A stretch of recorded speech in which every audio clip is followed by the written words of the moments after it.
Steven Spielberg presents Gremlins. And that's all I needed to know right there. Steven Spielberg presents Gremlins. I was so excited. Was it 1984? I was a little kid. Oh, I couldn't wait to see this. I remember seeing the TV spots and trailers and stuff, and you never really got to see what a gremlin was. You're like, what is a gremlin? You knew it was something wild and crazy, and you had to see it. And then you found out about Mogwai when you went to see a Mogwai Gizmo. This thing was so cute. Everybody wanted one so they could try to follow the rules. Don't get it wet. Reminds me of a girl I once knew. Don't feed it after midnight. Reminds me of another girl that I once knew. And don't get light. Don't get in direct sunlight. Don't let light hit it. That doesn't remind me of anybody I know right there. But oh man, this movie was so awesome. Everybody was in love with this thing. Everybody wanted their own little Gizmo. And there was a lot of toys, but most of them focused on Gizmo. There wasn't many Gremlin toys, maybe Stripe, maybe a few others. And then, what was it, 1990? It was a little late. It was around 1990, 91 when Gremlins 2 came out. And to be honest, by then I moved on from Gremlins. And I didn't even see it till I rented it on video. Kind of wish I did. I don't remember much about it now, but they just waited too long for the sequel. But I'm going to tell you about a toy they did release during that time period of 1991 when the second movie came out. And this was a way that you could have a Mogwai and a Gremlin all in one toy.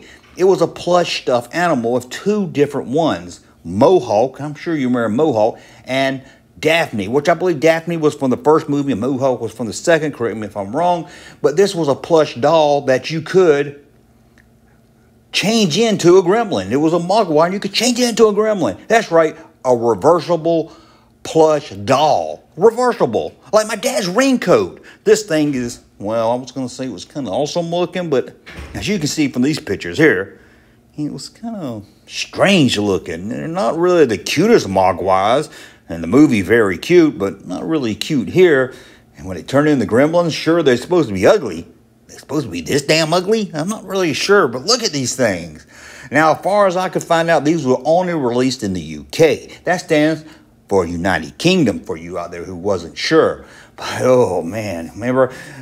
Maybe you couldn't get these things wet. I always confused me because they did not have a bath. I was like, oh, that's awesome. As a kid, I didn't want to take a bath. You couldn't feed it after midnight. I could never figure out that rule either. What about daylight saving times? And he bought this thing in Japan or Asia somewhere.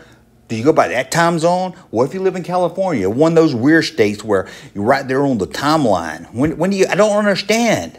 But anyway, these were the reversible dolls. There's only two of them. And again, only released in the UK, but they were so strange and weird looking. I just thought I'd make a really quick video about it. Again, I'm still out of town, headed back home tomorrow, Friday, and next week we'll be back to the regular type of videos here where you can see my beautiful face. I know you miss it, but let's move on. Well, tell me about what you thought about the Gremlins. Did you love the movie like I did? What did you think about the second one? Was it as good as the first one? Let me know that and more. As always, thumbs up on my content, subscribe to the channel. We'll talk again. Little monsters. Hey, Junkman channel popping though. Thank you, sir, for that unsolicited testimony.